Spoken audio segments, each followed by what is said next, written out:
So first, thanks to everyone to join. And my presentation aims to give an overview of current and future EU policies, aiming at accelerating the deployment of carbon capture and utilization. And among CCU technologies, the focus is more on products made from CO2, which is the field I have worked mostly on the last couple of years. And there is also a bit of more on deep dive regarding the CO2 itself and policies touching this topic. And so what is meant with CCU products? So the CCU products are products that are made from CO2, and this CO2 can be captured from cement plants or power plants, etc., but also via direct air capture. And this ingredient CO2 can be mixed with hydrogen, which can be produced via electrolysis, powered by renewable energy. So these two ingredients can be used to synthesize a broad range of fuels and chemicals, and at the same time, we avoid their production from fossil resources. And eventually, this CO2 can also end into plastics, and we can also have some temporary storage of this CO2 into plastics. In the case of fuels and chemicals, this CO2 could also be released, will be at the end released back to the atmosphere, and potentially via direct air capture, we could recapture this CO2. This carbon cycle is very fast and does not last millions of years, as instead happens with fossil fuels. So we can consider it as carbon neutral. And conceptually, we can see the carbon capture process like biomass growth for bio-based products.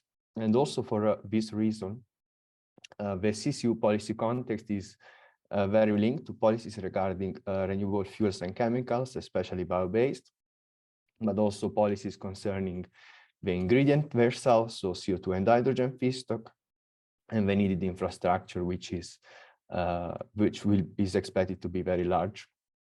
And also policies concerning carbon capture and storage have a link with CCU policies, and also policies on carbon removal more generally. So these slides show current and upcoming EU policies. And given the time I have, I couldn't touch all of them, but I focus on some that I believe to be more relevant for CCU. But it's important to distinguish between current policies, which are updated up to the EU 2050 vision for a transition to a climate neutral economy, which was released in 2018. And then after 2019, when the Green Deal was released, another set of policies have been proposed, which aims to update current EU laws to align with the European Green Deal. And if we look at the EU vision for a transition to climate neutral economy by 2050, which is, let's say, the last state of update of current EU legislations, this was a set of documents released in 2018, presenting the European Commission analysis of EU long-term climate policy options. And for 2030, the target was minus 45% greenhouse gases compared to 1990, with 40% legally binding targets and 32% share of renewable energy. There was no specific milestone for 2040, and for 2058, scenarios were developed to go over 60%, which was considered easily achievable target. And among these 8 scenarios, only 2 are allowed to lead to really net zero, which was defined as more than 90% reduction. And these 2 scenarios imply either drastically changing lifestyles or very heavy investment in carbon capture. And this last scenario was named 1.5 deck scenario. And here we can see the evolution of greenhouse gas emissions toward 2050 in this scenario. And after the release of the EU vision for climate neutral economy by 2050, carbon capture has received much more attention, since it was one of the needed technologies to achieve really net zero. And this attention was both from the side of policymaker and society, and with all society. And this map shows the relevance of CCU and CCS in EU member states' long-term decarbonisation strategies. So we have in green countries that plan to rely heavily on CCU and CCS, and in red those who do not plan to rely on CCU and CCS. So what we can see is that views on CCS and CCU vary greatly, but half of EU countries view it very positively and have plans to deploy it heavily in the future. And it's worth to notice that this figure refers to both CCU and CCS. And there are countries like France, for example, which focuses more on storage, and other countries like, for example, Hungary, more on CCU. In general, the countries which look at CCU as very important, they regard it as a technology relevant to produce fuels. And in most cases, fuel production is supposed to use CO2 from industrial processes, such as cement plants and steel factories. Among the countries who do not plan to use CCU and CCS, we have, for example, Portugal, which perceive it as not cost effective. And also the main use that they see is in cement plants, which is a very small sector in the country. There are also countries like Latvia that consider it, for example, too costly, or also in Austria, where geological storage is currently banned, and this has a bit of influence on the relevance of CO2 capture in their long-term decarbonisation strategy. So going to the Green Deal, which is the milestone which led to the update of all EU legislation in most sectors. So the main changes compared to the EU 2050 vision is that now the EU aims to achieve to be carbon neutral by 2050, and this is perceived as feasible. And there is more ambitious target of at least 55% greenhouse gas reduction compared to 1990 levels by 2030, and before was 40%. This also means at least 38–40% renewable energy target instead of 32%. And this also implies lots of new strategies and legislative proposal to update current European Commission directive and EU regulation in most sectors. Since this process takes time and the EU Green Deal was released only in December 2019, most of these proposals that I will mention are not legislation yet, but a few of them have become legislation really in the last couple of weeks. That made me update this presentation. So if we look at policies related to renewable fuels touching CCU, we have the REFuel EU Aviation proposal. So this proposal introduces an increase of the minimum share of sustainable aviation fuel for 2030, which was before 5% and now is 6%, and also established some yearly targets for renewable fuels, so sustainable aviation fuels and e-fuels. Also, it's worth to say that there are also countries that are more ambitious on these targets. So, for example, Sweden has already a target of 30% blending SAF by 2030. And compared to RED II, which is Renewable Energy Directive II, the share of sustainable aviation fuel, synthetic aviation fuel, should now be calculated on a volume basis instead of energy basis. And this allows a direct conversion of energy target into greenhouse gas intensity target. And also are foreseen some reporting regulation to both fuel suppliers and aircraft operators. So aviation fuel suppliers have to ensure that the fuels made available to the aircraft at EU airport contains the minimum share of SAF and synthetic fuels. And then there is an obligation for aircraft operators to ensure that the yearly quantity of aviation fuel suppleed at a given EU airport is at least 90% of the yearly aviation fuel required. And this is to avoid fuel tankering. And if we look instead of another renewable fuel policy that has an important effect on CCU, is the Fuel EU Maritime proposal. It aims to limit the greenhouse gas emission intensity of fuels used in shipping.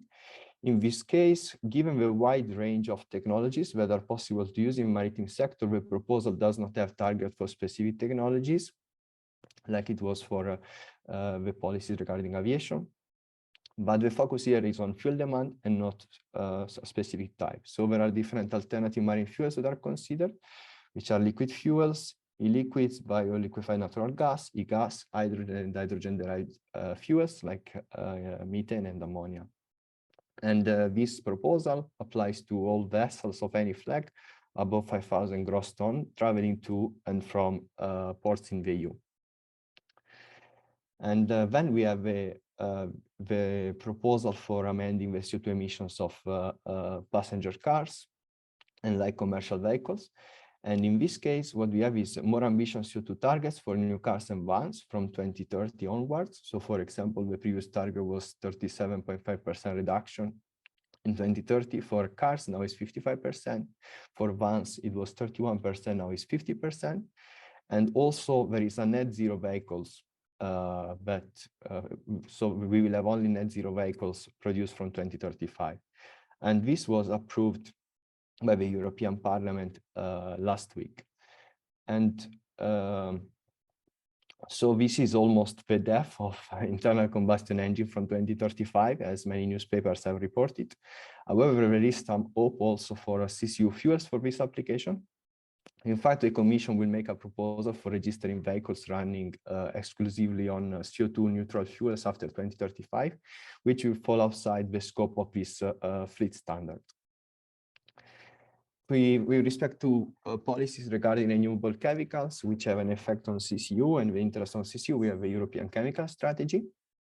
And this strategy aims to ban most harmful chemicals in consumer products, establish a simpler one substance, one assessment process for assessing the risk and hazard of the chemicals, and in particular, boost the investment and production of use of chemicals that are safe and sustainable by design through their life cycle. So this last point is very relevant for CCU chemicals, but as well as bio-based chemicals.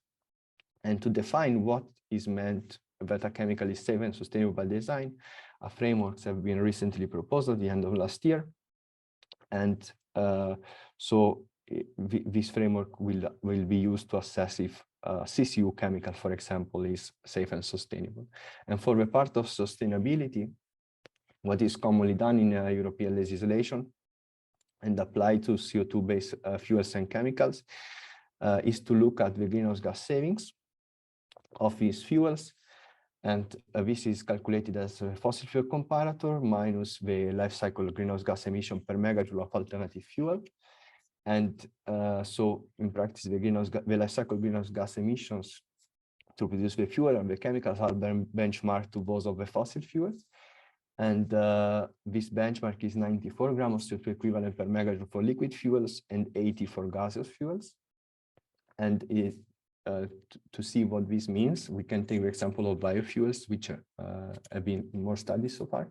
So these are typical greenhouse gas savings for biofuels, and we have ranges from 30 to almost 90%, depending on the type.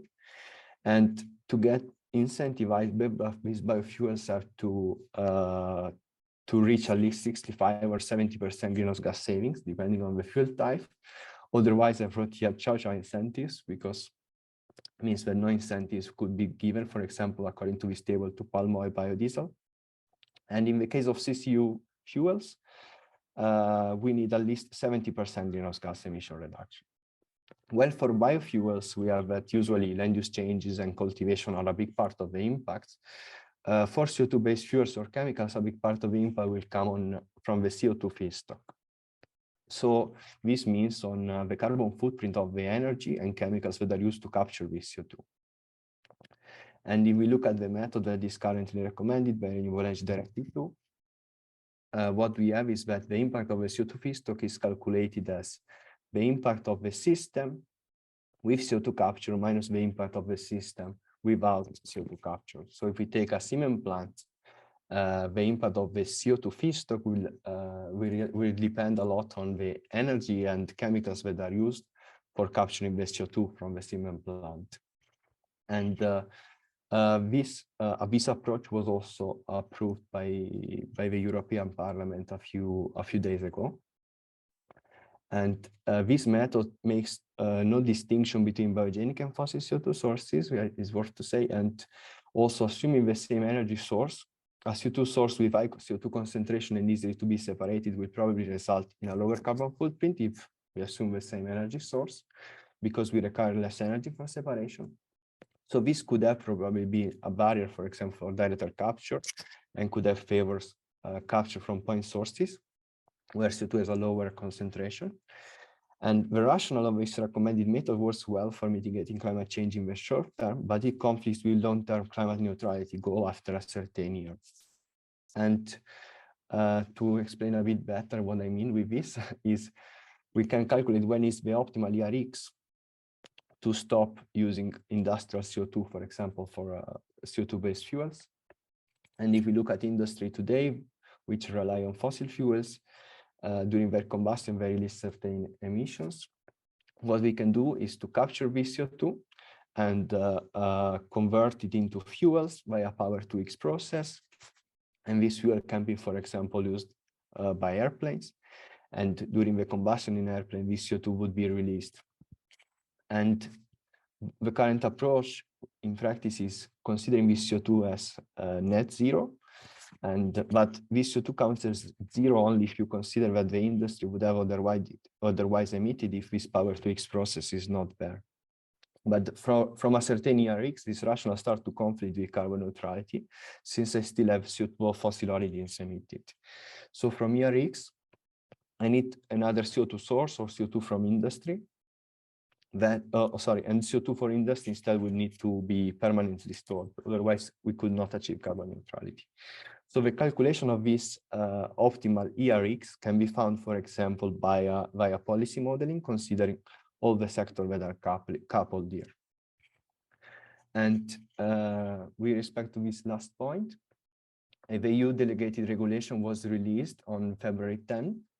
And in practice, capture emission from combustion of non-sustainable fuels for the production of electricity will be considered as avoided emission only up to 2035, while emission from non-sustainable fuels in industry up to 2040. So this was a major achievement by European industry, because the previous draft was proposed in 2035 for all sectors, and this would have been a very short time for starting investment, for example, from CO2 from industry. And this this part of text in the adopted regulation was recently changed on February 10. And also if we look at now we can shift the focus to the other ingredients, which is hydrogen instead of CO2. Also, it was recently released on February 13. It was adopted by the European Commission, this regulation, which regards renewable fuels on non-biological origin, so CCU fuels. And what this regulation implies is that this fuel can only be produced using hydrogen from additional renewable energy. So this means that we cannot use, for example, gray hydrogen. And also this regulation sets specific criteria for hydrogen producer to prove that the electricity they're using is renewable, both in case their production installation is directly connected to the renewable power installation, or if electricity is taken from a grid, what it has to be guaranteed is, for example, that in the bidding zone, there is a share of at least 90% renewable electricity, or anyway below a certain carbon footprint. And still regarding hydrogen, another important policy is the EU hydrogen and gas market decarbonisation package. So what is foreseen is that low carbon hydrogen, biogas, biomethane, as well as low carbon synthetic methane, which can also be produced from CO2, will represent about 2/3 of gaseous fuels in 2050, with fossil gas with CCS, CCU representing the remainder. And this requires a full gas rethinking, and also a mechanism to ensure that there is a transparent and objective tariff, which facilitates the utilization of this hydrogen network. The target is to have this in place from 1st of January 2031. And from this moment, hydrogen network operators and relevant authorities will have to publish complete information on how they derive the tariff, the methodology used, and the structure of the cost. And now going to the last slide, I was quite fast. We have a policy that is important for carbon removal and CCS more generally, which was released in November 2022, which is the first EU-wide voluntary framework to certify high-quality carbon removal reliably. And what is foreseen is to use 4 criteria, and these criteria are first, quantification. So carbon removal activities need to be measured accurately and deliver unambiguous benefits for climate. And additionality, so carbon removal activities need to go beyond existing practices and what is required by law. And long-term storage, so we will need a certification of the duration of the carbon storage to ensure that it's actually permanent. And really, there is a second last point, which is which still has to be defined properly, but is sustainability, which means that carbon removal activities must preserve and contribute sustainability objectives such as climate change adaptation, circular economy, conservation of water and marine resources, and biodiversity.